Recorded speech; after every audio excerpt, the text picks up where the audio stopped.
Oke. Bulan ini kita berbicara tentang mempersembahkan yang terbaik, Bapak Ibu Saudara yang dikasihi oleh Tuhan. Jadi ketika kita bicara mempersembahkan yang terbaik ini banyak orang nggak suka. Kenapa? Karena dari judulnya aja orang langsung berpikir begini, uang lagi, uang lagi. Sebenarnya bicara mempersembahkan yang terbaik ini bukan hanya bicara tentang uang, kita bicara uang itu justru masalah kecil. Hal yang kecil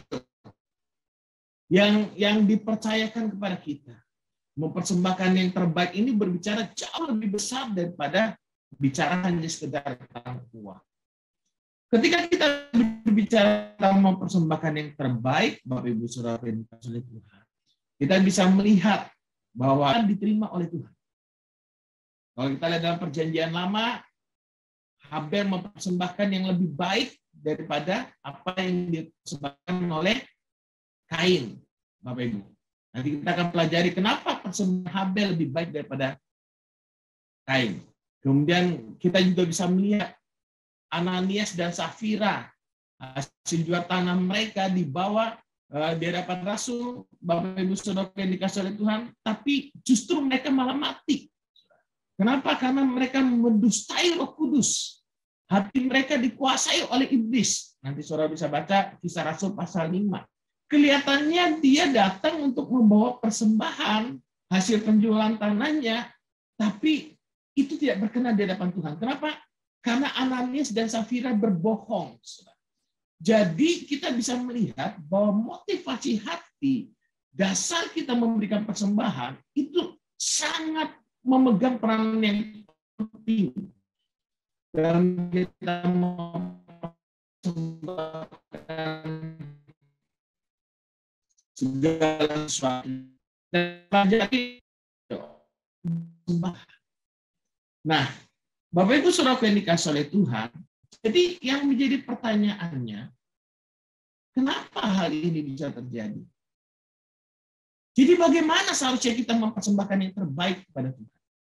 Apa yang kita katakan? Apa yang Tuhan inginkan sehingga kita dapat mempersembahkan yang terbaik kepada Tuhan, sehingga itu berkenan di hadapan Tuhan. Sehingga itu memberikan pengaruh, membawa dampak yang kekal dalam kehidupan di kekekalan nanti. Bapak Ibu Saudara yang dikasihi oleh Tuhan. Mari kita lihat sebentar dasar firman-Nya, Roma pasal 12 ayat yang pertama. Roma 12 ayat yang pertama. Saya berharap slide saya bisa kelihatan dengan bagus, karena saya tidak melihat respon dari saudara. Apakah slide bisa kelihatan dengan bagus? Oke. Roma 12 ayat yang pertama, karena itu saudara-saudara, demi kemurahan Allah, aku menasihatkan kamu, supaya kamu mempersembahkan tubuhmu sebagai persembahan yang hidup, yang kudus, dan yang berkenan kepada Allah. Itu adalah ibadahmu yang sejati. Karena itu, saudara-saudara, demi kemurahan Allah, aku menasihatkan kepada kamu supaya kamu mempersembahkan uangmu, bukan sekedar uang.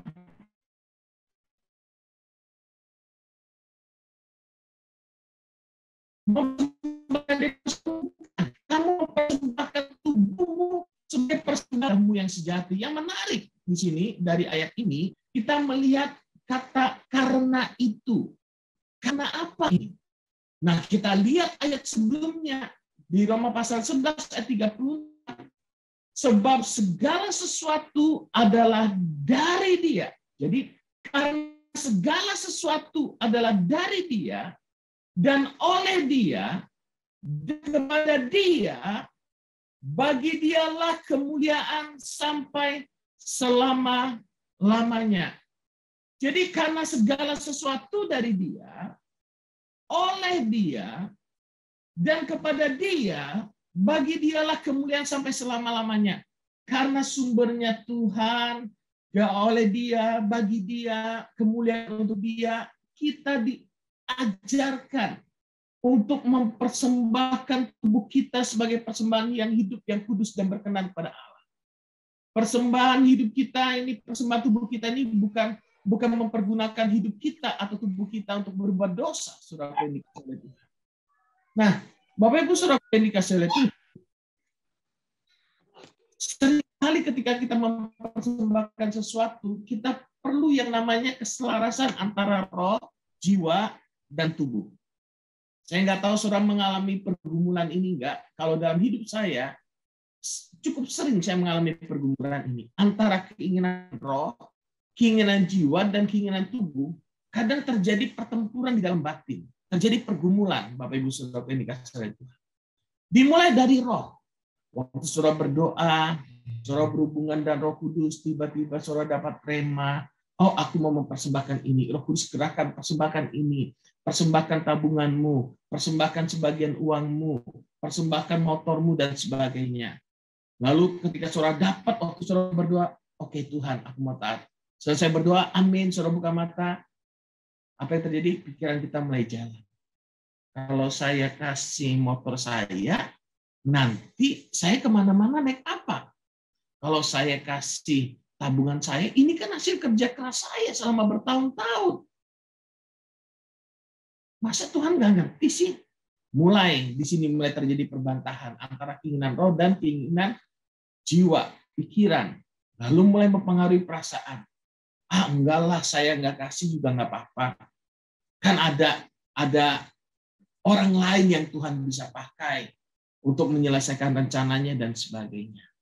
Mulai dia perasaannya mulai kompromi di sana. Kemudian mulai muncul keinginan, apalah daripada aku kasih, bagus begitu. Keinginan sudah mulai berbelok, akhirnya tindakannya menjadi berbeda. Dan tindakannya ini sebenarnya mempengaruhi apa yang terjadi di dalam rohnya. Ketika kita tidak taat, maka tidak ada damai sejahtera dalam kehidupan kita. Tapi berbeda ketika roh kita berkata, berikan ini, pikiran kita, oke Tuhan, aku sepakat, aku serahkan semuanya. Sekalipun aku habis, aku percaya Engkau menyertai aku. Perasaannya muncul damai sejahtera. Keinginannya hanya untuk menyenangkan hati Tuhan. Tindakannya itu hanya melakukan apa yang Tuhan mau dalam hidupnya. Maka hari demi hari pengalaman-pengalaman yang dia alami bersama dengan Tuhan, mujizat-mujizat yang dia alami bersama dengan Tuhan itu meneguhkan imannya, menjadi kesaksian dalam kehidupannya. Jadi kita perlu menyadari ini keselarasan antara roh, jiwa, dan tubuh. Nah, seringkali ketika kita mempersembahkan yang terbaik, ini terjadi konflik dalam batin kita, ya ini. Ini konflik pertempuran dalam batin kita sendiri. Bapak Ibu Saudara yang dikasihi oleh Tuhan. Karena itu, yuk mari kita bersama-sama saat ini belajar untuk menyelaraskan antara roh, jiwa, dan tubuh dan mengikuti keinginan roh. Sebagian orang menentang hati nuraninya sehingga menjadi tumpul dan menjadi kandas imannya. Ibrani pasal 11 ayat yang keempat dikatakan begini. Karena iman, Habel telah mempersembahkan kepada Allah korban yang lebih baik daripada korban Kain. Jadi Bapak Ibu Saudara yang dikasihi oleh Tuhan, persembahan Habel itu diterima karena iman. Iman adalah dasar dari segala sesuatu yang kita harapkan dan bukti dari segala sesuatu yang tidak kita lihat. Seringkali begitu ya kita ya. Dengan jalan itu ia memperoleh kesaksian bahwa ia benar karena Allah berkenan akan persembahannya itu. Dan karena iman, ia masih berbicara sesudah ia mati. Jadi yang membuat persembahan Habel diterima bukan karena domba atau karena hasil tanaman. Kalau gitu, kalau karena itu berarti apakah saat ini orang yang mempersembahkan hasil tanaman tidak akan diterima oleh Tuhan? Bukan itu penyebabnya. Yang menyebabkan persembahan Habel diterima itu adalah karena iman. Iman adalah dasar dari segala sesuatu yang kita harapkan dan bukti dari segala sesuatu yang tidak kita lihat. Nah, Ibrani 11 ini menarik Bapak Ibu Saudara yang dikasihi Tuhan. Seringkali ketika ditanya, berapa banyak yang mau diberkati Tuhan? Amin. Lambaikan tangan, lambaikan tangan. Lalu apa yang terjadi? Mari mulai katakan, saya diberkati. Imani, saya diberkati. Saya kaya, saya diberkati, saya kaya. Bapak Ibu Saudara yang dikasihi Tuhan, yang menarik, ternyata iman yang menjadi dasar dari segala sesuatu yang kita harapkan dan bukti dari segala sesuatu yang tidak kita lihat tidak seperti itu. Dasarnya bukanlah apa yang menjadi keinginan kita lalu kita percayai. Bukan. Nanti kita akan pelajari Ibrani pasal 11 ini, konteksnya ini sangat menarik. Ternyata konteks Ibrani pasal 11 tentang iman ini tidak ada sama sekali bicara tentang kekayaan, tidak ada bicara tentang kenikmatan dunia. Beriman bukan untuk menjadi kaya. Beriman bukan untuk kenikmatan dunia. Pelan-pelan kita masuk yang lebih dalam sedikit. Nah, dalam mempersembahkan yang terbaik, kita harus mengerti. Hari ini saya bagikan 3 prinsip dalam mempersembahkan yang terbaik. Ini prinsip yang penting dan harus kita miliki. Kita baca dulu Ibrani 12 ayat yang pertama. Karena kita mempunyai banyak saksi, bagaikan awan yang mengelilingi kita, marilah kita menanggalkan semua beban dan dosa yang begitu merintangi kita. Saudara, menanggalkan semua beban dan dosa yang begitu merintangi kita dan berlomba dengan tekun dalam perlombaan yang diwajibkan bagi kita. Marilah kita melakukannya dengan mata yang tertuju kepada Yesus, yang memimpin kita dalam iman, dan yang membawa iman kita itu kepada kesempurnaan. Yang dengan mengabaikan kehinaan, tekun memikul salib dan sukacita yang disediakan bagi Dia yang sekarang duduk di sebelah kanan tata Allah. Ingatlah selalu akan Dia yang tekun menanggung bantahan yang sehebat itu terhadap dirinya dari pihak orang-orang berdosa, supaya jangan kamu menjadi lemah dan putus asa. Dalam pergumulan kamu melawan dosa, kamu belum sampai mencucurkan darah. Mari kita lihat ayat yang kedua. Dikatakan begini, marilah kita melakukannya dengan apa? Mata yang tertuju kepada Yesus. Mata yang tertuju kepada Yesus. Iman bukan dengan mata yang tertuju pada keinginan daging. Kalau kita mau mempersembahkan persembahan yang terbaik, Ibrani, nanti saudara di rumah baca Ibrani pasal 10, pasal 11, pasal 12, saudara.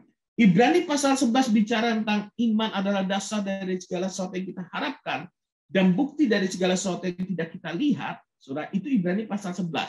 Lalu muncul saksi-saksi iman, bagaimana kehidupan mereka, apa yang mereka alami, ada banyak penderitaan yang mereka alami. Nah, yang mereka lakukan, mata mereka tertuju kepada Yesus. Makanya kalau saudara lihat Ibrani pasal 10, coba saudara buka Alkitab saudara, Ibrani pasal 10, judul perikopnya saja adalah persembahan yang sempurna. Jadi kalau kita mau mempersembahkan yang terbaik kepada Tuhan, mata kita harus tertuju kepada persembahan yang sempurna, yaitu korban Yesus Kristus di atas kayu salib, yang telah menebus, membenarkan, dan menyelamatkan kita. Baru kita bisa mempersembahkan dengan iman. Makanya dikatakan, yang memimpin kita dalam iman, dan yang membawa iman kita itu kepada kesempurnaan. Memimpin kita dalam iman, dan membawa iman kita itu kepada kesempurnaan. Jadi ada 3 hal yang kita pelajari pada sore hari ini. Yang pertama, kalau kita mau mempersembahkan persembahan yang terbaik, pastikan mata kita tertuju pada Yesus. Mempersembahkan dengan mata yang tertuju pada Yesus, bukan pada keinginan daging, bukan kepada kekayaan, bukan kepada kenikmatan dunia. Waktu mata kita tertuju pada Kristus, pengorbanan Kristus di atas kayu salib, kita melihat keselamatan di sana. Di sanalah muncul pengharapan akan tanah air surgawi, akan kerajaan surga bersama-sama dengan Yesus. Karena mata kita tertuju pada Yesus, bukan pada dunia. Kalau mau mempersembahkan yang terbaik, pastikan mata kita tertuju pada Yesus. Yang kedua, mempersembahkan yang terbaik itu mempersembahkan dengan iman. Yang pertama tadi mempersembahkan dengan mata yang tertuju pada Yesus. Yang kedua mempersembahkan dengan iman. Karena kita melihat Yesus, iman timbul dari pendengaran, pendengaran akan firman Kristus. Nah, dengan iman kepada pengorbanan Kristus inilah yang membuat persembahan kita diterima oleh Allah. Saudara, kita jadi tahu isi hati Tuhan. Yang ketiga, kalau saudara lihat di sana, yang dengan mengabaikan kehinaan tekun memikul salib. Artinya apa? Mereka mengalami penderitaan yang luar biasa, tapi mereka bersuka cita. Yang ketiga, nanti kita lihat ayat-ayatnya, berbicara tentang mempersembahkan seluruh hidup kita sampai mati. Bukan setengah hidup. Bukan sebagian dari hidup kita. Bukan sebagian dari apa yang kita miliki. Mempersembahkan seluruh hidup kita. Makanya dikatakan kita perlu menanggalkan sebuah beban dan dosa yang merintangi hidup kita. Persembahan hidup, mempersembahkan yang terbaik, bukan hanya bicara tentang masukkan kantong kolektor. Orang kita dalam perkara kecil aja memberikan persepuluhan, persembahan, misi.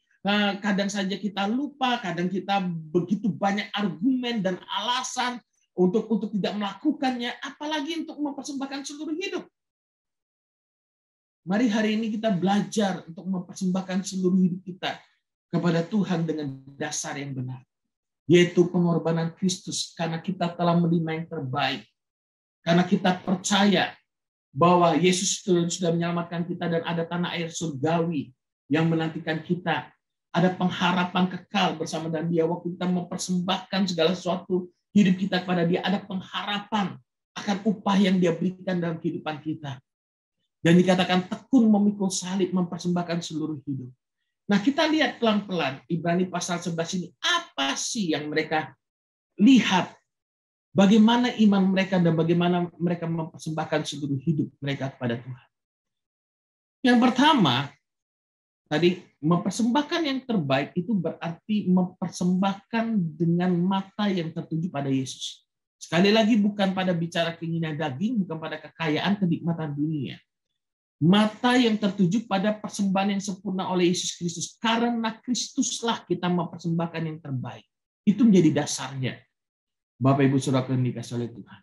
Kita beribadah, melayani, mempersembahkan persepuluhan, mempersembahkan persembahan gereja, persembahan misi, persembahan lain-lain, apapun namanya, mau ucapan syukur, mau apapun namanya, ingat, kita sedang mempersembahkannya kepada Tuhan. Bukan kepada manusia, bukan kepada organisasi gereja. Prinsip mempersembahkan yang terbaik ini luar biasa, Bapak Ibu. Kalau Bapak Ibu Saudara dan saya tidak cinta akan uang, maka kita akan bisa mempersembahkan yang terbaik bagi keluarga kita. Ingat, sekalipun kita melakukan yang terbaik bagi keluarga kita yang merasakan dampaknya, tapi ingat, dasarnya kita mempersembahkan yang terbaik itu kepada Tuhan. Bagi tempat kerja kita dan sebagainya. Mempersembahkan yang terbaik itu mempersembahkan hidup kita dimanapun kita berada. Bukan hanya bicara uang. Uang mah perkara kecil. Kalau kita bicara uang, Bapak Ibu, Saudaraku, suatu saat kita akan mengerti bahwa uang tidak bisa menyelamatkan dan tidak bisa memberikan kebahagiaan apa. Ketika seorang sakit yang sudah tidak ada obatnya, dokter sudah berkata nggak ada jalan keluar. Sekalipun dia punya uang tabungan, miliar-miliaran, nggak ada artinya. Saudara tentu bisa lihat perang Ukraina dan Rusia. Saya mengikuti terus itu, perkembangan bagaimana Rusia menyerang dan sebagainya. Hasil kerja mungkin puluhan tahun, mungkin tabungan seumur hidup, habis dalam sekejap mata. Sebuah keluarga yang selalu bekerja pagi, siang, malam. Dari jam 2 pagi sampai malam. Saudara, sampai jam 9 malam. Jam 10 malam. Jam 2 kerja lagi. Saudara. Punya uang banyak. Suatu saat pasangannya dipanggil Tuhan. Baru dia mengerti apa yang dia lakukan selama ini. Nggak ada artinya. Kenapa? Karena selama ini mereka bekerja untuk mendapatkan kekayaan, mereka tidak menikmatinya. Untuk apa? Tapi mari kita mempersembahkan yang terbaik ini berarti mempersembahkan dengan mata yang tertuju pada Yesus. Mata yang menyadari bahwa hidup kita ini anugerah menerima anugerah keselamatan daripada Tuhan. Yang mereka lihat saat itu saksi-saksi iman, lihat itu adalah kekudusan. Makanya Ibrani pasal 10, dan karena kehendaknya inilah kita telah dikuduskan satu kali untuk selama-lamanya. Yang mereka lihat adalah kesempurnaan pengorbanan Kristus. Mereka hidup kudus, mereka hidup dalam kesempurnaan Kristus. Yang mereka lihat adalah janji-janji Allah. Yang mereka lihat adalah jiwa-jiwa. Makanya mereka sampai rela menderita dengan berbagai macam penderitaan. Yang mereka lihat adalah hidup yang kekal bersama dengan Tuhan. Tidak ada iman tentang kekayaan di sana. Tidak ada iman tentang kenikmatan dunia. Tapi seringkali kita salah dalam menerapkan, termasuk saya mungkin. Karena saya ingin kaya, lalu saya berkata, saya kaya, dan sebagainya. Saya diberkati. Saya tidak kena COVID, dan sebagainya. Keinginan kita terus. Tapi mari hari ini kita belajar. Iman yang benar, itu matanya tertuju pada Yesus. Mempersembahkan hidup yang benar, itu mempersembahkan dengan mata yang tertuju pada Yesus. Saudara perhatikan kalimat ini. Bila ukuran kasih dan kebaikan Tuhan bagi anak-anaknya adalah kekayaan, kesehatan, dan kenyamanan hidup. Kalau ukurannya itu adalah kekayaan, kesehatan, dan kenyamanan hidup, maka hal ini berarti Tuhan tidak mengasihi dan tidak baik atau membenci murid-muridnya menjadi martir dong. Karena menjadi martir, mereka harus lari, mereka harus dipenjara, mereka dianiaya saat itu. Mereka secara daging hidupnya nggak enak. Kalau saudara pelajari sejarah sangat parah. Apakah Tuhan tidak mengasihi mereka? Makanya ukuran kasih dan kebaikan Tuhan bukanlah kekayaan, kesehatan, dan kenyamanan hidup.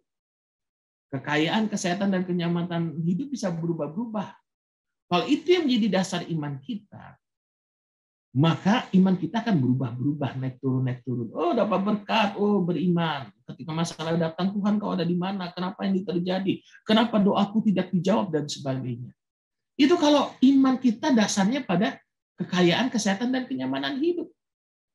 Tapi kalau dasar kita adalah pengorbanan Kristus yang sempurna. Waktu kita mengalami penderitaan di dunia ini, kita mengalami sakit. Hati kita tetap bersukacita. Dokter berkata nggak ada obatnya, nggak apa-apa. Karena kita tahu setelah kita mati kita punya janji-janji Allah. Tuhan kita telah menyediakan rumah yang kekal. Ada berkat yang kekal di sana. Kita akan menjalani hidup dengan penuh dengan damai sejahtera dan tidak dengan ketakutan. Yang kedua, Bapak Ibu Saudara yang dikasih oleh Tuhan, mempersembahkan dengan iman. Sekali lagi, tidak ada bicara iman kekayaan dalam konteks Ibrani pasal 11 di sana. Nah, orang suka ngambil ayat itu langsung apa yang dia inginkan disebutkan. Dasarnya bukanlah keinginan, tapi dasarnya adalah persembahan Yesus Kristus. Makanya Ibrani pasal 10, perikopnya bicara persembahan yang sempurna dan ketekunan. Iman itu melahirkan ketekunan. Iman itu membuat orang jadi setia. Mau dalam keadaan diberkati berlimpah, dia setia mempersembahkan hidupnya dengan hidup benar, menanggalkan dosa, memberikan persepuluhan, memberikan persembahan, dan sebagainya.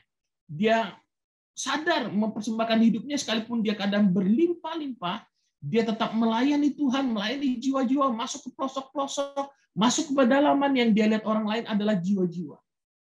Ketika dia mengalami kesusahan, mengalami pergumulan, dia tetap melakukan hal yang sama. Dia tetap memberikan persembahan, dia tetap melayani. Makanya kalau saudara perhatikan, janda miskin, janda Sarfat, jemaat Makedonia, itu tercatat dalam Alkitab secara luar biasa. Karena keadaan tidak mempengaruhi persembahan mereka. Mereka mempersembahkan hidup, sekalipun mereka sangat miskin, diterpa dengan berbagai macam pencobaan. Tapi kasih Tuhan, mata yang tertuju pada Yesus membuat mereka hidup all out buat Tuhan. Bapak Ibu Saudara yang dikasihi oleh Tuhan, mari biarlah iman kita itu dasarnya pada kesempurnaan Yesus. Pengharapan mereka bukan kekayaan kesuksesan dunia ini. Pengharapan mereka adalah satu tanah air surgawi. Jadi iman adalah dasar dari segala sesuatu yang kita harapkan dan bukti dari segala sesuatu yang tidak kita lihat. Ibrani 11 ayat 6 dikatakan begini, tetapi sekarang mereka merindukan tanah air yang lebih baik, yaitu apa? satu tanah air surgawi. Itu pengharapan mereka. Sebab itu Allah tidak malu disebut Allah mereka karena Ia telah mempersiapkan sebuah kota bagi mereka. Ada tempat yang Yesus sediakan bagi setiap saudara dan saya. Ini yang menjadi dasar iman kita. Ini yang menjadi dasar kita mempersembahkan yang terbaik. Ada pengharapan. Ada Tuhan tuh menyediakan upah bagi orang-orang yang sungguh-sungguh mencari Dia dan sebagainya. Ada banyak sekali ayat-ayat, Bapak Ibu Saudara yang dikasih oleh Tuhan. Jadi Ibrani pasal 11 ini bukan bicara konteks kekayaan, sekali lagi. Ya. Kalau kita buka Ibrani pasal 11 ayat 24, Saudara buka di handphone saudara, di Alkitab saudara, dikatakan begini. Karena iman, maka Musa setelah dewasa menolak disebut anak putri Firaun. Karena iman. Karena ia lebih suka, ayat yang ke-25, karena ia lebih suka menderita sengsara dengan umat Allah. Coba lihat. Agak masuk akal nggak? Sudah enak jadi putri Firaun, tapi Musa meninggalkan itu semua. Imannya tidak membuat dia ingin kekayaan Mesir. Karena ia lebih suka menderita sengsara dengan umat Allah daripada untuk sementara menikmati kesenangan dari dosa. Ia menganggap penghinaan karena Kristus sebagai kekayaan yang lebih besar daripada semua harta Mesir. Sebab pandangannya ia arahkan kepada upah. Jadi penghinaan karena Kristus sebagai kekayaan yang lebih besar daripada semua harta Mesir. Daripada kekayaan dunia. Karena iman maka ia telah meninggalkan Mesir dengan tidak takut akan murka raja. Ia bertahan sama seperti ia melihat apa yang tidak kelihatan. Karena iman justru orang rela meninggalkan kenikmatan dunia. Bukan beriman untuk kenikmatan dunia. Karena iman. Karena mata yang tertuju pada Yesus. Kita mempersembahkan segala sesuatu yang ada dalam dunia yang sudah dipercayakan kepada kita ini untuk Dia. Bapak Ibu Saudara yang dikasihi oleh Tuhan. Yang ketiga adalah mempersembahkan seluruh hidup. Kenapa saya katakan mempersembahkan seluruh hidup? Sebenarnya ini yang lebih tepatnya yang dicatat saya mempersembahkan seluruh hidup sampai mati. Cuman daripada panjang mempersembahkan seluruh hidup. Mempersembahkan seluruh hidup sampai mati, Bapak Ibu Saudara. Sampai Tuhan memanggil. Ibrani 11 ayat 35. Jadi Ibrani 11 ayat yang pertama, iman adalah dasar dari segala sesuatu yang kita harapkan dan bukti dari segala sesuatu yang tidak kita lihat.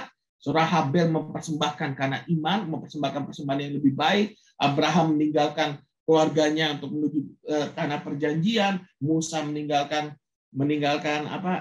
istana kerajaan Mesir, saudara. Kekayaan Mesir dia tinggalkan, rela menderita sengsara dengan umat pilihan Allah dan banyak di sana saksi-saksi iman. Tapi ingat, mempersembahkan yang terbaik itu mempersembahkan seluruh hidup sampai Tuhan memanggil, bukan hanya sesaat. Ibrani pasal 11 ayat 35.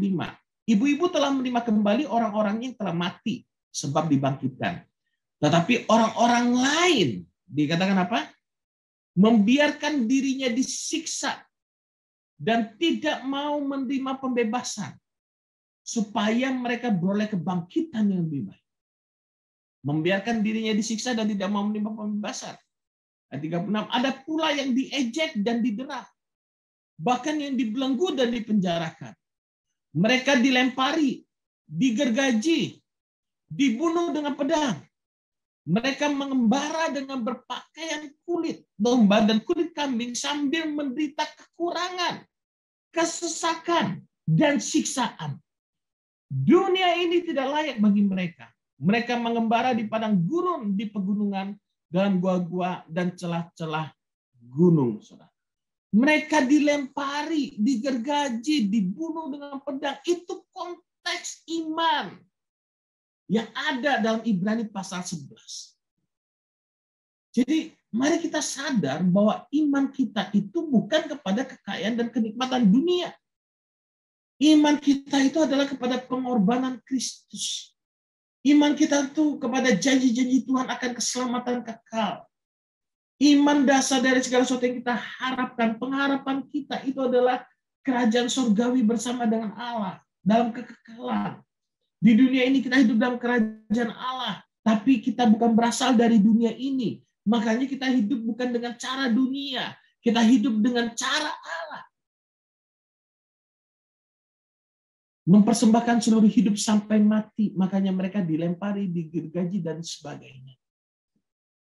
Saudara, makanya Rasul Paulus berkata dalam Kisah Rasul 20 ayat 24, saudara boleh buka di rumah saudara, Kisah Rasul 20 ayat 24, dikatakan begini, tetapi aku tidak menghiraukan nyawaku sedikit pun, asal saja aku dapat mencapai garis akhir dan menyelesaikan pelayanan yang ditugaskan oleh Tuhan Yesus padaku, untuk memberi kesaksian tentang Injil kasih karunia Allah. Saudara, ketika kita bicara saksi-saksi iman yang dilempari, digergaji, dihina, dicela, dan sebagainya, dan mereka tetap kuat, itu adalah kasih karunia Allah. Itulah Injil kasih karunia. Injil kasih karunia bukan berpusat pada keinginan daging kita. Bukan menjadikan Allah sebagai Allah untuk memuaskan kedagingan kita. Sehingga kita, aku berdoa, aku menyembah, aku memberikan persepuluhan, persembahan, dan sebagainya. Supaya aku semakin kaya, hidup enak, dan sebagainya. Ini dia menjadi salah kaprah. Saya tidak anti dengan kekayaan. Saya percaya dan berdoa supaya saudara dan saya menikmati kekayaan rohani dan jasmani. Tapi ingat, kekayaan rohani bukan tujuan hidup kita. Itu semua fana dan hanya sementara. Kita pergunakan kekayaan rohani untuk mengumpulkan harta surgawi. Bapak Ibu Saudara yang dikasih oleh Tuhan, kita lihat lagi bagaimana kehidupan Paulus. 2 Korintus pasal 11 ayat 23. Mari buka Alkitab kita, 2 Korintus pasal 11 ayat yang ke-23. Apakah mereka pelayan Kristus? Aku berkata seperti orang gila. Aku lebih lagi. Aku lebih banyak berjeri lelah. Lebih sering di dalam penjara. Didera di luar batas. Kerap kali dalam bahaya maut. 5 kali aku disesah orang Yahudi. Setiap kali 40 kurang 1 pukulan. Dicambuk itu 40 kurang 1. 3 kali aku didera. 1 kali aku dilempari dengan batu. 3 kali mengalami karam kapal. Sehari semalam aku terkatung-katung di tengah laut. Ya. Dalam perjalananku aku sering diancam bahaya banjir dan bahaya penyamun, bahaya dari pihak orang-orang Yahudi dan dari pihak orang-orang bukan Yahudi, bahaya di kota, bahaya di padang gurun, bahaya di tengah laut, bahaya dari pihak saudara-saudara palsu. Aku banyak berjeri lelah dan bekerja berat, kerap kali aku tidak tidur.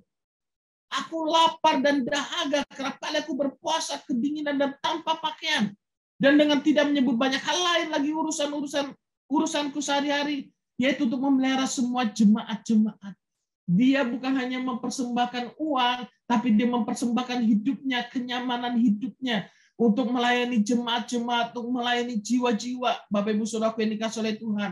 Kalau mau enak saja ya enaknya ongkang kaki, enaknya saja cuma kasih uang persembahan di dalam gereja, sudahlah, itu sudah aku sudah mempersembahkan. Bukan begitu. Yang Tuhan inginkan, persembahan yang terbaik bukan hanya sekedar uang. Uang itu perkara kecil. Kalau uang aja kita nggak bisa setia, nggak mungkin kita bisa mempersembahkan seluruh hidup kita kepada Tuhan. Nggak mungkin kita bisa mempersembahkan yang terbaik kepada Tuhan. Kalau uang saja kita masih tidak setia. Bapak Ibu Saudaraku yang dikasih oleh Tuhan. Mempersembahkan seluruh hidup, itu artinya hidup bukan untuk diri sendiri lagi. Hidup untuk Tuhan. Mempersembahkan yang terbaik itu, mempersembahkan seluruh hidup kita sampai Tuhan memanggil. Artinya apa? Dimanapun kita berada, kita akan tetap hidup benar. Kita menanggalkan semua beban dan dosa yang merintangi kita. Kita hidup dalam kemerdekaan yang daripada Allah. Ada roh yang memerdekakan kita. Nah, orientasi kita, fokus kita hanyalah kepada Kristus. Kalau kita belajar bersama-sama untuk memiliki hidup seperti ini, sehingga di dalam batin kita ini nggak banyak pertempuran. Pertempuran antara roh, jiwa, dan tubuh ini seringkali. Tubuh membawa kita kepada perbuatan daging. Tapi roh membawa kita menghasilkan buah. Setelah hidup yang berdampak. Jadi 3 hal sederhana yang kita pelajari pada sore hari ini tentang mempersembahkan yang terbaik. Yang pertama, mempersembahkan dengan mata yang tertuju pada Yesus. Amin. Katakan bersama saya mau mempersembahkan yang terbaik dengan mata yang tertuju pada Yesus. Mata yang tertuju pada Yesus, bukan keinginanku, bukan kenikmatanku, bukan keegoisanku. Mempersembahkan yang terbaik, mempersembahkan dengan iman. Dengan iman, bukan iman jadi kaya, tapi iman karena pengorbanan Kristus telah menyelamatkan aku dan menyediakan semua yang terbaik dan kekekalan. Di dunia ini apapun yang terjadi, bisa hal buruk terjadi, bisa hal baik terjadi, bisa menjadi martir terjadi, tapi itu semua tidak mempengaruhi iman kita kepada Kristus. Mereka bertahan di tengah-tengah penderitaan. Mereka menjaga iman mereka untuk tetap percaya pada Yesus. Kadang kita barusan rugi sedikit atau mengalami masalah keuangan sedikit, kita sudah stres, nggak bisa tidur, atau ada orang yang menjahati kita, kita sudah langsung nggak terima dan sebagainya. Tapi mari hari ini kita belajar mempersembahkan yang terbaik dari hidup kita dengan iman.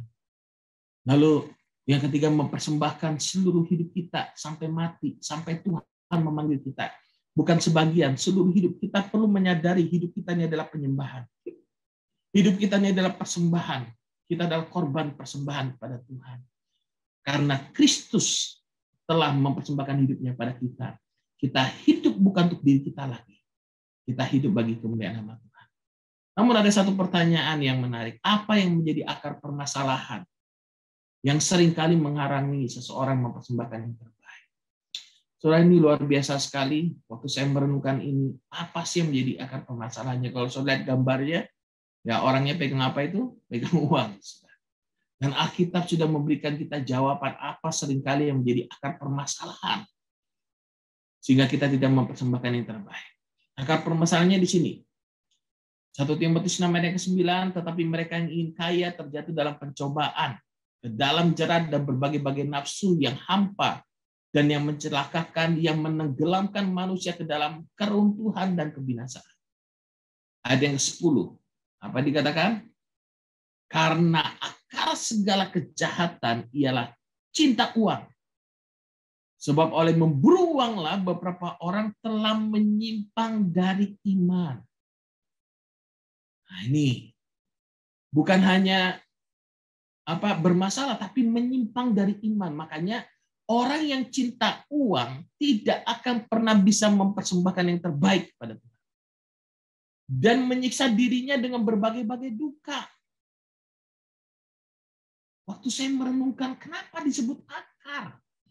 Sumber masalah. Akar itu adalah tempat di mana seseorang tanaman itu menyerap sari-sarinya.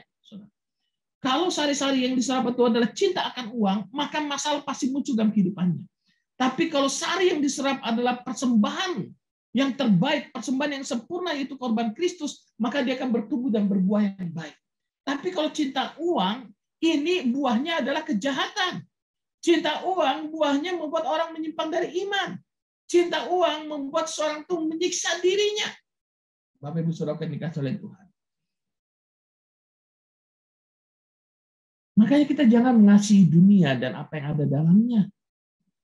Kalau kita mengasihi dunia, kasih Bapa nggak akan ada. Kita tidak akan dapat mempersembahkan yang terbaik untuk Tuhan dalam keluarga kita. Ingat, persembahan kita itu bukan untuk manusia. Persembahan yang terbaik hidup kita itu bukan untuk manusia, bukan untuk organisasi, bukan untuk gembala, untuk yang lain. Tapi waktu seorang mempersembahkan yang terbaik, itu untuk Tuhan. Ini dasar hidup kita. Seorang mempersembahkan yang terbaik buat keluarga, melayani keluarga dengan baik, mengkhususkan waktu dan sebagainya. Itu untuk Tuhan.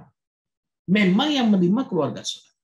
Seorang mempersembahkan yang terbaik dalam pekerjaan saudara, buat perusahaan saudara dan sebagainya. Tapi ingat, apa yang kita lakukan itu untuk Tuhan. Makanya segala sesuatu dari Dia, bagi Dia, dan oleh Dia, untuk Dia. Karena itu persembahkanlah tubuhmu sebagai persembahan yang hidup, yang kudus, dan yang berkenan pada Allah. Jadi mempersembahkan yang terbaik, kita tidak akan dapat mempersembahkan yang terbaik untuk Tuhan dalam keluarga kita, dalam pekerjaan kita, dalam pelayanan kita, dalam untuk mempersiapkan masa depan kita, bila kita belum merdeka dari cinta akan uang. Ini kan perkara kecil sebenarnya. Tapi perkara kecil ini seringkali menjadi indikator untuk kita tahu kita ini cinta uang atau cinta Tuhan. Di mana hartamu berada, di sanalah hatimu berada. Kalau kita cinta uang, tentunya kita akan menimbun harta terus. Dan ketika Roh Kudus bicara, lepas itu tabunganmu, persembahkan buat Tuhan gini. Oh, kita selalu berbantah-bantah dan berargumen. Itu dia yang jadi big problem dalam hidup kita. Makanya orang cinta uang tidak dapat mencintai Tuhan. Orang yang cinta uang tidak dapat mengasihi sesamanya dengan kasih Bapa. Kenapa? Kalau kita mencintai dunia ini, kasih Bapa tidak ada dalam hidup kita. Hanya mereka yang telah merdeka dari cinta uang yang dapat hidup benar. Saya ulang, hanya mereka yang telah merdeka dari cinta uang yang dapat hidup benar, memiliki karakter yang baik, mempersembahkan yang terbaik, hidup dalam panggilan Tuhan. Kalau kita nggak merdeka dari cinta akan uang, kita nggak akan pernah bisa hidup dalam panggilan Tuhan. Karena apa? Orientasinya semuanya uang, alat ukurnya semuanya uang, dan sebagainya. Kebenaran mempersembahkan yang terbaik dalam ibadah, dalam melayani, dalam memberikan persembahan uang, ini nggak bisa lepas dari kebenaran mempersembahkan yang terbaik dalam memaksimalkan talenta, karunia-karunia-Nya dalam hidup kita, hidup dalam kebenaran atau karakter yang baik atau buah roh, dan sebagainya. Jadi ingat, mempersembahkan yang terbaik ini satu kesatuan utuh. Saudara jangan begini. Saudara mau diberkati Tuhan, rajin ibadah, ya, memberikan persepuluhan, memberikan persembahan misi, melayani Tuhan. Kamu pasti diberkati Tuhan. Titik. Enggak begitu, Bapak Ibu Saudara yang dikasihi oleh Tuhan. Alkitab itu harus komprehensif. Alkitab itu harus keseluruhan. Memang kita beribadah, menyembah Tuhan, memberikan persembahan dan sebagainya. Ingat, tujuannya bukan supaya kita menjadi kaya. Tapi kalau kita mengenal kebenaran Alkitab, bagaimana kita hidup membangun hubungan dengan sesama, bagaimana buah roh itu muncul dalam hidup kita, kita mengasihi, mengutamakan orang lain, memperhatikan orang lain, bagaimana kita bekerja keras meningkatkan talenta, mengembangkan skill, mengembangkan karunia-karunia Allah, kita mengerti kebenaran secara utuh, dan kita hidupi semuanya. Wow, itu luar biasa sekali.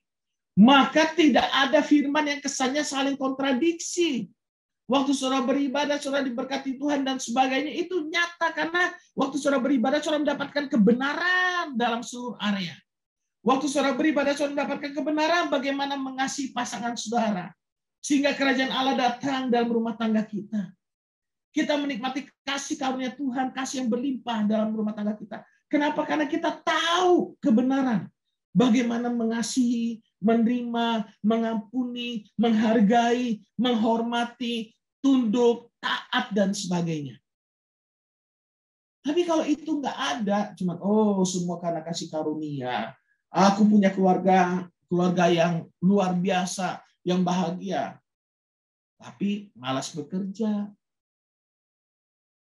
Fokusnya pada hal negatif.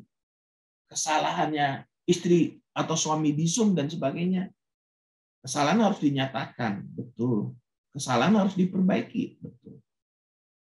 Tapi kita harus punya prinsip yang benar tentang mengasihi, menerima, dan mengampuni, dan mendidik juga. Jadi banyak sekali kebenaran yang luar biasa, dan ini harus komprehensif, keseluruhan. Jadi ingat, kita beribadah, memberikan persepuluhan, persembahan, misi, memberikan hidup melayani Tuhan, bukan supaya jadi kaya. Itu menyimpang. Kalau kekayaan datang dalam hidup kita, karena Tuhan percayakan kepada kita, untuk kita kembali mengembangkan apa yang sudah Tuhan percayakan kepada kita bagi kemuliaan namanya. Untuk kita membawa jiwa-jiwa kepada Kristus. Itu goal akhir dan tujuan hidup kita. Apapun profesi kita, goal kita adalah membawa jiwa-jiwa kepada Kristus. Nah, ciri-ciri dan dampak orang yang cinta akan uang. Sederhana, kita secara cepat. Sebenarnya ini menjadi satu khotbah tersendiri. Jadi hari ini sebenarnya kayak 2 khotbah sebenarnya. Nggak apa-apa, karena bulan ini saya menjadwal diri saya 1 kali saja untuk sharing di minggu pertama. Ciri-ciri dan dampak orang yang cinta akan uang, itu menilai segala sesuatu karena uang. melihat, mengasihi, menghormati, menghargai, ramah baik kepada orang lain karena uang, karena jabatan, karena ada kepentingan.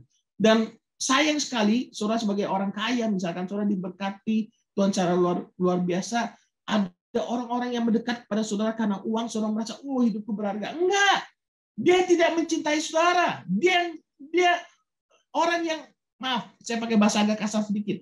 Orang yang menjilat saudara itu kelihatannya mengasihi saudara, menghormati, memprioritaskan saudara. Yang dia cintai adalah uang saudara, jabatan saudara, bukan pribadimu. Tapi ada orang yang sungguh-sungguh tidak cinta uang. Dia dekat dengan saudara sekalipun sekaya apapun saudara. Setinggi apapun jabatan saudara. Dia menghormati, menghargaimu karena pribadimu. Itu orang yang merdeka dari cinta akan uang. Cari orang-orang seperti itu. Makanya gereja harus kembali ke hal yang dasar ini.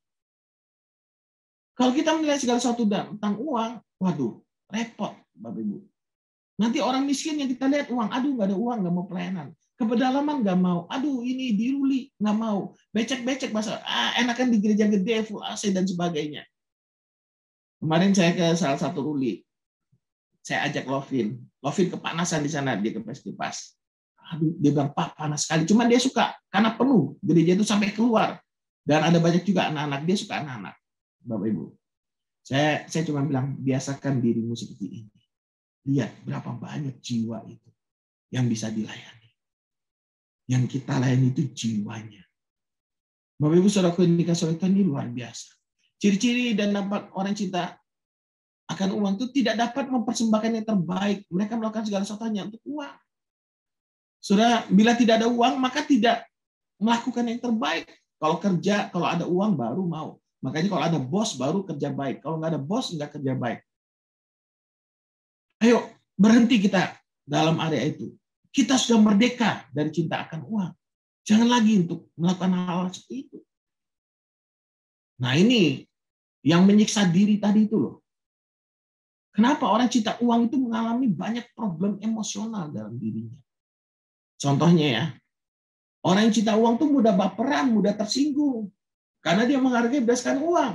Nanti lihat orang, kasih hadiah kepada orang lain harganya lebih mahal, kasih ke dia lebih murah, baperan. Ukurannya uang. Nggak boleh, saudara. Kemudian orang yang cinta uang tuh mudah bersungut-sungut. Mudah bersungut-sungut. Nah, saudara lihat, bangsa Israel nggak masuk dalam tanah perjanjian karena selalu bersungut-sungut, fokusnya pada kedagingan terus. Orang cinta uang tuh nggak bisa tulus dia.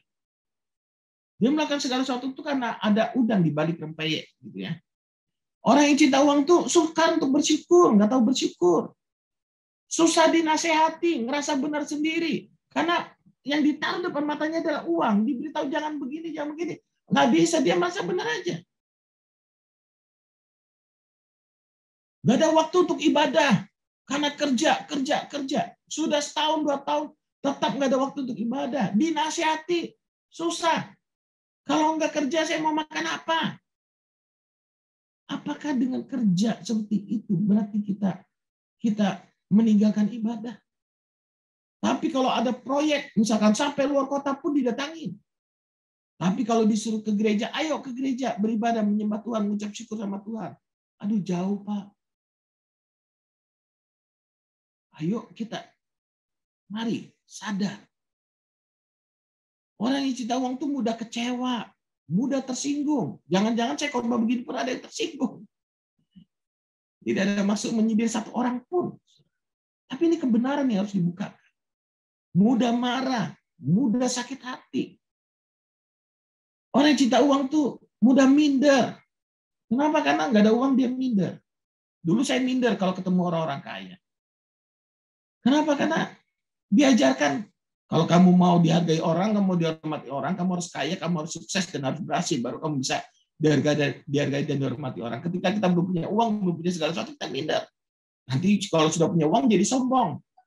Wow, kalau sudah dia punya uang kaya, dia nggak minder sih. Cuman sombongnya minta ampun, butuh pengakuan, lalu kesaksian di sana sini tentang apa yang terjadi pada dirinya, kekayaan yang dia punya. gelar, jabatan, uang, deposito kita itu semuanya sementara. Nggak usah dibangga-banggakan. Biarlah kebanggaan kita hanyalah Kristus. Kasih karunia Allah yang begitu besar dan kita. Mudah bertengkar. Sering bertengkar dalam dirinya sendiri, konflik batin. Apalagi dengan orang lain. Kalau keinginannya nggak terpenuhi, waduh. Mudah malas. Orang tidak akan uang. Mudah berkhianat. Tidak setia. Kenapa dia nggak setia? Pokoknya di mana ada uang lebih banyak, dia akan pindah. Itu pengkhianat. Bukan melakukan segala sesuatu itu karena punya prinsip. Tapi di mana ada uang, di sanalah dia menyanjung orang. Di sanalah dia berada. Makanya orang yang cinta uang nggak akan setia dalam pekerjaan. Sukar dia untuk menemukan visi yang dia tahu di mana ada duit, ya udah di sanalah dia pindah. Nah, nanti bahayanya kalau pasangannya juga gitu, dia cari yang punya duit, pindah juga. Tapi itulah realita dunia. Mudah berbuat dosa. Makanya kalau cara perhatikan akar, Alkitab berkata akar dari segala kejahatan.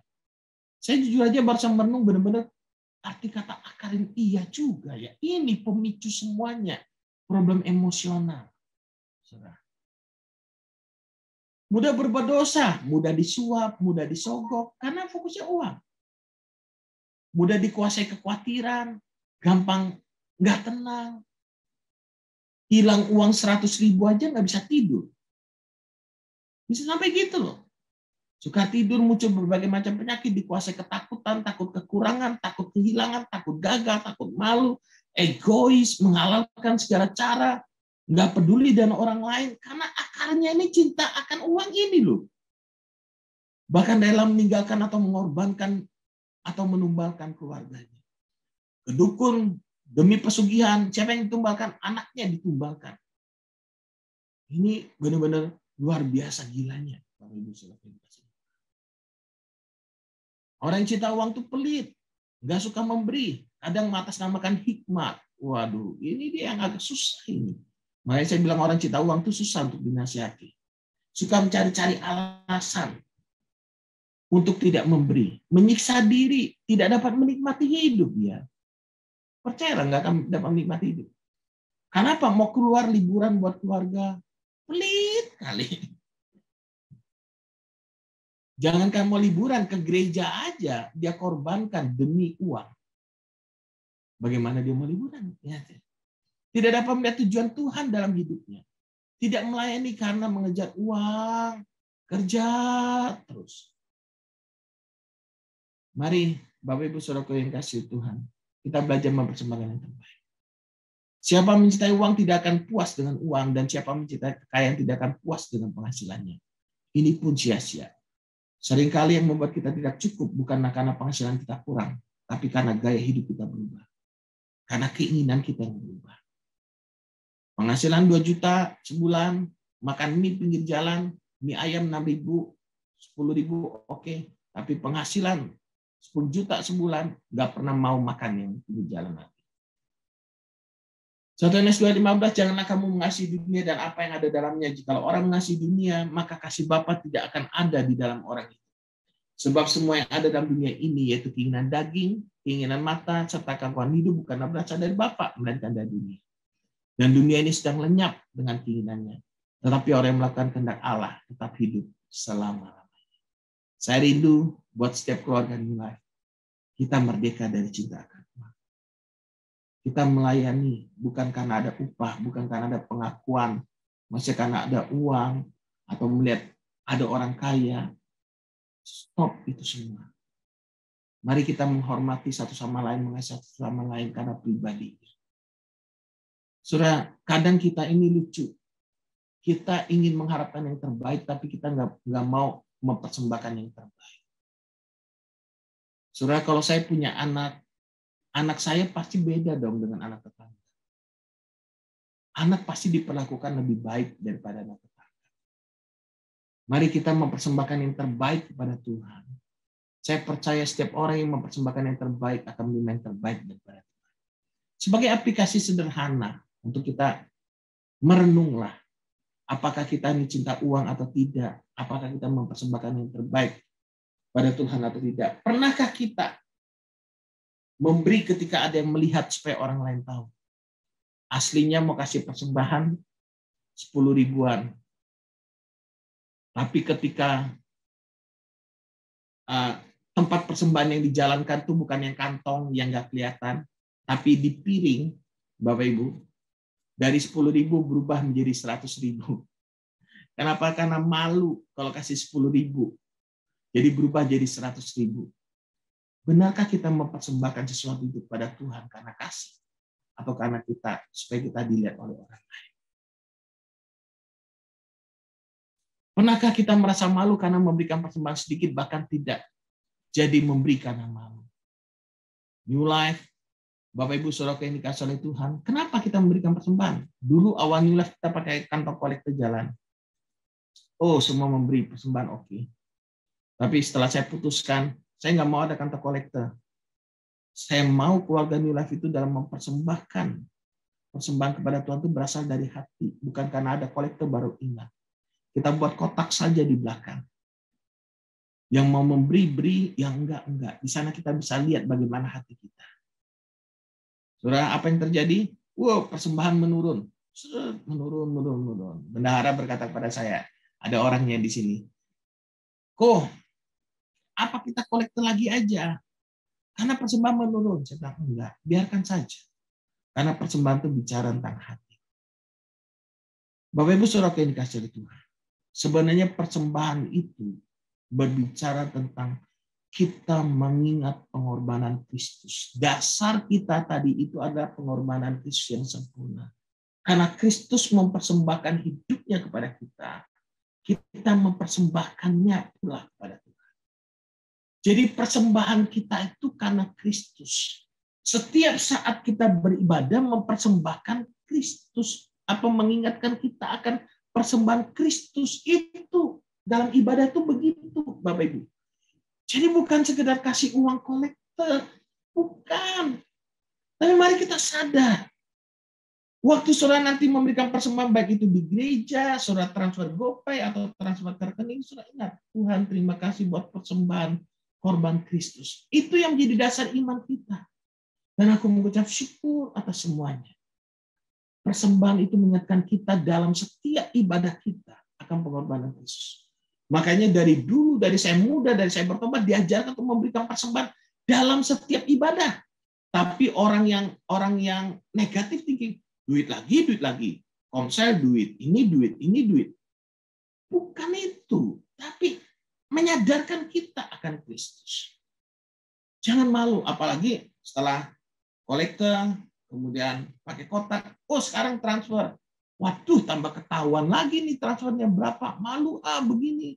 Akhirnya nggak jadi persembahan. Hidup ini pilihan. Saya hanya bisa menyampaikan kebenaran kepada saudara. Saya nggak mau memotivasi saudara secara psikologi dan sebagainya. Enggak. Saya hanya ingin menyampaikan kebenaran. Bahwa persembahkanlah yang terbaik pada Tuhan. Bukan hanya masalah uang. Uang itu perkara yang kecil. Saudara perhatikan. Sebagian besar dari kita mungkin tidak memberikan persepuluhan, persembahan, dan lain-lainnya. Tapi gereja tetap berjalan dengan caranya yang ajaib. Saya mau beritahu saudara, saya rindu. Bukan hanya 1, 2, 3, 4 keluarga yang diberkati Tuhan atas mulai ini. Tapi saya rindu kita semua bersama-sama. Merdeka dari cinta akan uang. Berkat-berkat rohani, berkat-berkat jasmani itu berlimpah. Kita merdeka dari cinta akan uang. Pernahkah kita memberi didorong karena ingin cepat kaya? Ini juga salah. Saya banyak melakukan kesalahan dalam hal ini dulu. Kenapa? Karena saya selalu diajarin. Selalu ditekankan. Kalau kamu memberi, kamu menerima 100 kali lipat, 60 kali lipat, 30 kali lipat. Kita memberi bukan supaya kaya. Kita memberi karena Tuhan telah memberi yang sempurna dalam hidup kita. Karena kita mengasihi Tuhan. Kaya itu dampak. Memang ada kebenarannya. Barang siapa menabur sedikit, menuai sedikit, menabur banyak, menuai banyak. Tapi goal kita bukan untuk menjadi kaya. Kita menuai banyak supaya kita dapat memberi lebih banyak lagi. Supaya makin banyak jiwa-jiwa yang dibawa kepada Tuhan. Memberi karena takut tidak diberkati. Oh, belalang pelahap dan sebagainya. Saya rasa ini sudah terlalu sering ya. Gitu ya. Memberi karena ikut-ikutan. Aduh, nggak enak lah kalau nggak kasih persembahan. Nanti masih ngelain kasih aku enggak. Habis itu ngasihnya gede lagi. Apalagi kalau namanya dicantum. Wah, suatu saat saya pertemuan pendeta, Bapak Ibu. Ayo kita mau ber-KKR. Dari saya 250.000. Bapak berapa? Bapak berapa? Ditodong satu-satu, sudah. Mau ditodong. Tapi puji Tuhan, ketuanya berhikmat satu langsung dihentikan. Jangan memberikan karena psikologi, tapi memberikan karena cinta pada Tuhan. Dengan satu dasar kesadaran akan persembahan yang sempurna Yesus, mata yang tertuju pada Kristus. Memberi dengan iman, memberi menyatakan bahwa aku hidup karena anugerah Tuhan. Tuhan yang memelihara hidupku, Tuhan lain telah memberkati aku. Segala sesuatu dari Dia, bagi Dia, oleh Dia, dan hanya untuk Dia. Pernahkah kita lalai lupa mempersembahkan yang terbaik untuk Tuhan? Saya pernah, Bapak Ibu. Karena kalau iya aku lupa persembahan, hari Rabu dimasukkan atau hari jam kerja kan, kalau sekarang kan sudah enak. Bisa GoPay, bisa transfer kapan saja bisa. Mari hari ini kita belajar untuk merdeka. Alami kemerdekaan dari cinta akan uang. Percayalah, merdeka dari cinta akan uang. Saudara dapat mempersembahkan yang terbaik buat pasangan. Ketika keluarga kita mengalami masalah keuangan yang berat sekalipun, kita nggak akan bercerai. Kita nggak akan banyak bertengkar kok. Kita akan melewati bersama. Karena kita tahu kita menikah pasangan kita bukan karena uang. Kita menikah dan pasangan kita bukan karena uang. Jadi kalau hati kita terfokus pada Kristus, sumbernya itu, pusatnya itu adalah Kristus. Apapun yang kita lakukan, dengan pertolongan Roh Kudus, kita bisa melihat visi yang daripada Tuhan. Kita bisa melihat persembahan yang kita berikan itu untuk membawa jiwa-jiwa kepada Tuhan. Dengan iman, maka akan lahir iman. Dengan pertolongan Roh Kudus, kita bisa melihat Kristus. Lahir iman di sana. Dari iman muncul suatu kegairahan yang semangat. Kita hidup bukan untuk diri kita lagi. Uang tabungan kita yang miliaran-miliaran atau berapapun banyak, itu bukan milik kita lagi. Ingat, kita mati tidak membawa apa-apa. Kumpulkanlah hartamu di surga, kata firman Tuhan. Belajar setia dari perkara kecil. Ada kegairahan. Saudara lihat orang bukan lihat harta, bukan lihat jabatan, tapi lihat jiwa-jiwa. Saudara bisa tersentuh dengan orang yang paling hina sekalipun secara dunia. Tapi di mata Tuhan dia bukan orang yang hina. Dia adalah orang yang sangat berharga di mata Tuhan. Passionmu itu jelas. Kegairahanmu itu jelas seperti jati Tuhan. Yaitu untuk jiwa-jiwa. Kegairahan kita itu jelas. Yaitu pengorbanan Kristus yang telah memberikan janji-janji yang berharga dan besar dalam hidup kita kepada keselamatan yang kekal. Itu yang menggerakkan kita. Lalu kita bertindak dengan iman. Dan saya percaya, mujizat demi mujizat akan terjadi di dalam kehidupan kita. Saudara siap untuk mempersembahkan yang terbaik bagi kemuliaan nama Tuhan? Bulan ini kita akan merenungkan hal ini terus. Bapak Ibu Saudaraku yang dikasihi oleh Tuhan. Kita akan hidupi bersama-sama. Jangan biarkan kita terikat dengan uang. Cinta akan uang, akar dari segala kejahatan. Gak ada uang memang masalah, makanya kita harus mengerti kebenaran secara utuh. Bagaimana kita harus bekerja. Barang siapa tidak bekerja, jangan makan. Bagaimana kita bekerja keras, bagaimana kita ada hikmat Allah, mengelola usaha, bagaimana kita minta pimpinan Roh Kudus, bagaimana kita dipimpin oleh Roh Kudus, dan sebagainya. Dan ingat, jangan menjauhkan diri dari persekutuan ibadah. Kita katakan, jangan menjauhkan diri dari kasih karunia Allah, jangan menjauhkan diri dari didikan Bapa rohani. Ketika saudara ditegur, belajar menerima dengan rendah hati lah. Belajar menerima sehingga kebenaran demi kebenaran itu terus terbuka. Jadi ingat, waktu kita mengerti kebenaran tentang mengasihi, mengampuni, memperlakukan rumah tangga, maka rumah tangga kita akan pulih. Waktu kita mengerti kebenaran tentang bagaimana kita bekerja, maka pekerjaan kita itu pasti akan pulih dan diberkati oleh Tuhan. Waktu kita mengerti kebenaran bagaimana kita hidup, mempersembahkan yang terbaik, fokus hidup kita hanya pada Kristus, maka orang akan melihat Kristus dalam kehidupan kita. Kita akan berdoa buat kebenaran firman Tuhan. Jadi boleh pimpin kita dalam doa. Mari kita satukan hati, kita berdoa. Tuhan, terima kasih Tuhan untuk kebenaran firman yang telah kami dengar pada sore hari ini Tuhan. Biarlah Tuhan setiap firman yang kami dengar Tuhan, dengan bantuan Roh Kudus, dengan pertolongan Roh Kudus, kami dapat melakukan setiap kebenaran firman-Mu Tuhan di dalam kehidupan kami. Biarlah Tuhan mata kami hanya tertuju kepada Engkau Tuhan. Ketika kami memberikan yang terbaik Tuhan, kami memberikan karena iman Tuhan. Dan iman kami Tuhan hanya karena Yesus Kristus. Terima kasih untuk kebenaran firman-Mu yang begitu luar biasa. Terima kasih Tuhan. Mampukan kami Roh Kudus untuk kami melakukannya di dalam kehidupan kami. Sehingga nama-Mu dipermuliakan di dalam kehidupan setiap kami. Terima kasih Tuhan, terima kasih. Kami mau bersatu hati, berdoa Tuhan untuk Bapak Gembala yang sudah menyampaikan firman pada sore hari ini. Tuhan, Engkau memberkati kembali Tuhan. Terus Tuhan Kau limpahkan Tuhan berkat-berkat jasmani dan rohani Tuhan di dalam kehidupannya Tuhan. Sehingga Tuhan, Bapak Gembala kami Tuhan terus Tuhan boleh mengembalakan setiap kami dengan hati Kristus. Boleh terus Tuhan untuk menjadi perpanjangan tangan Kristus bagi banyak jiwa-jiwa Tuhan. Terima kasih Tuhan, terima kasih. Engkau memberkati kesehatannya Tuhan. Yes. Berkati Tuhan. Berikan Tuhan umur yang panjang Tuhan dengan kesehatan yang sempurna. Sehingga Tuhan Bapak Gembala beserta Ibu Gembala juga Tuhan dapat Tuhan menyelesaikan visi yang daripada-Mu Tuhan. Bersama-sama kami bergandengan tangan Tuhan untuk berlari Tuhan pada panggilan surgawi Tuhan. Terima kasih Tuhan, terima kasih. Engkau memberkati apapun yang beliau perlukan Tuhan, butuhkan Tuhan. Terima kasih Tuhan. Kami juga Tuhan sore hari ini Tuhan mau mengangkat tangan kami Tuhan. Kami mau berdoa Tuhan. Bagi Ibu Gembala kami Tuhan yang kami kasihi Tuhan. Kalau saat ini Tuhan beliau lagi kurang sehat Tuhan. Kami percaya Tuhan di dalam nama Tuhan Yesus Kristus. Bilur-bilur Tuhan sudah menyembuhkan Ibu Gembala kami Tuhan. Sembuh sempurna dalam nama Tuhan Yesus. Kami perkatakan sembuh sempurna dalam nama Tuhan Yesus. Kami percaya Tuhan ada kesehatan, kekuatan yang baru dalam kehidupan Ibu Gembala Tuhan. Sehingga beliau boleh terus menopang, menjadi penolong bagi pelayanan Bapak Gembala Tuhan. Terima kasih Tuhan, terima kasih. Terima kasih untuk kesempatan pada sore hari ini. Terima kasih untuk berkat dari firman-Mu Tuhan. Kami mau Tuhan untuk nurut Tuhan. Kami mau menjadi anak-anak yang taat Tuhan. Terima kasih Tuhan. Hanya di dalam nama Tuhan Yesus Kristus kami telah berdoa dan mengucap syukur. Haleluya. Amin.